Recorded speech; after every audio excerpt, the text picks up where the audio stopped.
siang. Di sini kami Siang. mahasiswa pertanian UMSU ingin menyampaikan sedikit inovasi perihal sistem irigasi pada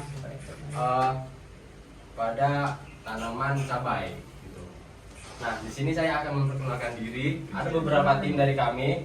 Nah, dari tim saya ada beberapa anggota. Nah, saya sini sebagai ketua ya kan. Di sini nama saya Agus Salim.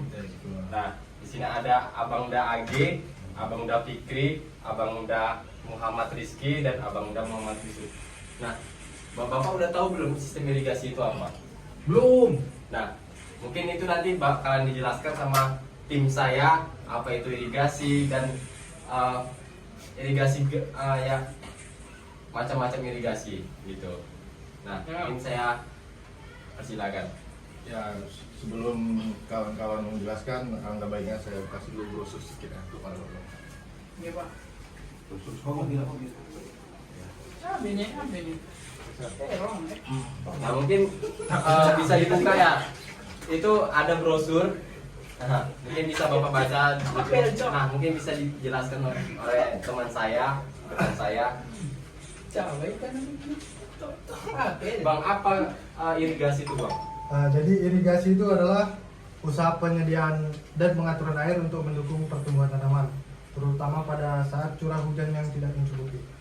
Irigasi bertujuan untuk menjaga kelembapan tanah dalam batas optimal agar tanaman dapat tumbuh dan berkembang dengan baik. Jadi ada beberapa jenis irigasi. Yang pertama itu irigasi alur, kemudian ada irigasi genangan, kemudian ada irigasi cekungan dan irigasi pita. Dari keempat irigasi itu akan dijelaskan oleh teman saya Adi.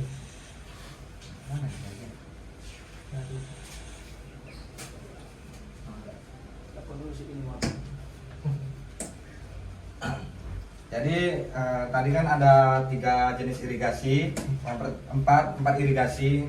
Jadi yang pertama itu ada irigasi alur. Dan di dalam irigasi alur ini, dalam metode ini air dialirkan ke dalam alur-alur sempit di antara barisan tanaman. Air kemudian meresap ke zona perakaran secara lateral dan vertikal. Sistem ini sangat sesuai untuk tanaman barisan seperti cabai karena tidak langsung membasahi batang dan daun. Jadi keunggulan dari irigasi alur ini hemat air dibandingkan irigasi genangan dan mencegah pembusukan batang dan serangan penyakit. Kelemahan dari irigasi alur ini membutuhkan peralatan lahan yang cukup baik, rentan terhadap erosi jika alur terlalu curam. Dan di sini ada irigasi genangan. Irigasi genangan itu air dilepaskan dan dibiarkan menggenangi seluruh permukaan lahan, meskipun murah dan mudah diterapkan.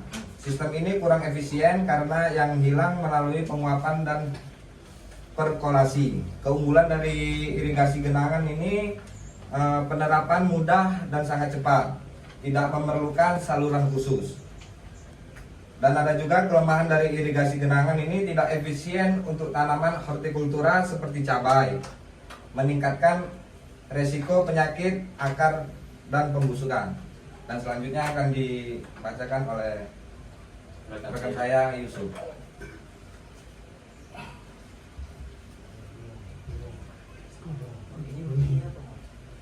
Baik, kemudian itu ada irigasi cekungan. Irigasi cekungan adalah lahan yang ditentu menjadi petak-petak dikelilingi tunggul kecil. Air dibiarkan mengisi setiap cekungan hingga meresap ke dalam tanah. Keunggulannya, distribusi air terkendali, cocok untuk tanah bertekstur halus, dan memiliki kelamaan juga. Kurang sesuai untuk tanaman cabai dalam sistem barisan. Proses pembuatan cekungan memakan waktu dan tenaga. Kemudian ada irigasi pita.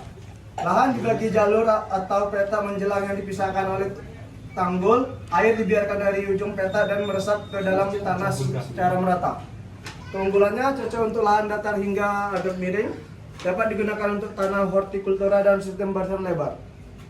Memiliki kelemahan, memiliki kontrol debit air yang baik. Tidak cocok untuk lahan dengan infiltrasi tinggi. Kemudian ada faktor-faktor penentu memilih sistem irigasi permukaan. Yang pertama itu ada topografi lahan. Lahan datar untuk irigasi genangan dan cekungan. Lahan miring lebih cocok menggunakan irigasi alur. Jenis tanah. Tanah liat memerlukan debit air yang lembat karena dapat serapannya rendah. Tanah berpasir membutuhkan pengairan lebih sering. Ketersediaan air sistem dalam efisiensi tinggi diperlukan bila sumber air terbatas. Jenis tanaman. Tanaman basah seperti cabai lebih cocok dengan irigasi alur atau border. Daya dan tenaga kerja sistem yang lebih sederhana lebih disukai petani kecil. Nah, mungkin sekian yang yang sudah dipaparkan oleh rekan-rekan saya. Nah, kira-kira ada nggak pertanyaan dari bapak-bapak semua sebagai petani cabai? Kira-kira gimana sih cara menyesuaikan tanaman sama irigasinya gitu? Bapak-bapak semua tadi kan udah dengarkan apa itu irigasi gitu. Kenapa sih irigasi ini diperlukan? Kan gitu. Nah, Jadi irigasi ini digunakan agar sistem pengairan lebih efisien dan tepat untuk tanaman cabai. Nah gitu. Jadi bapak-bapak semua kan berat tuh bawa gembor gitu kan untuk nyiram tanaman, apalagi di musim kemarau gitu kan. Kesediaan air itu sedikit gitu, kurang optimal gitu kan, kurang ada gitu. Jadi daripada bapak-bapak bawa gembor gitu kan, mending dibuat irigasi gitu. Nah seperti itu. Nah kira-kira bapak-bapak semua ada yang ingin dipertanyakan nggak? Kalau nanti ada yang mau dipertanyakan, nah itu ada nomor saya di brosur. Nah itu bisa di calling. Nah, nanti saya akan langsung terjun. Gimana kendala bapak-bapak semua langsung kita selesaikan di situ. Mungkin sekian yang bisa kami sampaikan. Lebih dan kurang kami mohon maaf. Semangat untuk para petani muda. Saya akhiri. Assalamualaikum warahmatullahi wabarakatuh. Waalaikumsalam.